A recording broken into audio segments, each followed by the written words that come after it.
Yeah, hiwa-hiwa tayo ng sayote guys.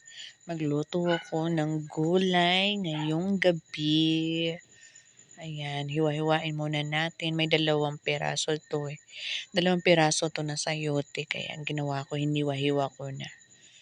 Yan, lilit-liitan ko. Ang pangit nga na pagkaano ko, pagkahiwa ko kasi ang lalaki ng pagkaano ko. Halos, ano na eh. Konti na lang yung natira. Ang laki ng pagkabalat ko eh.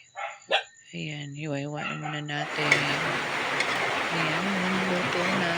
Hindi ko na pinakita yung paano paggisa kaya. Sarap eh. Ang sinahog ko lang dyan is sardinas na maangang para masarap na masarap. Lasang-lasa talaga. Antayin muna natin maluluto man. Madali lang to eh. Madali lang siya maluto guys.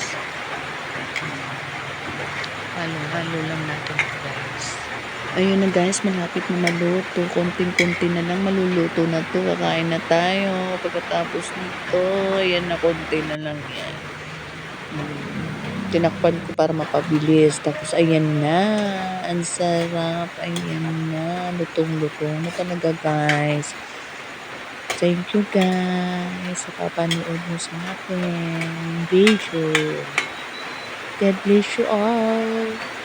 Thank you so much guys. Ayan na guys, off ko na kasi luto na to. Bye bye guys.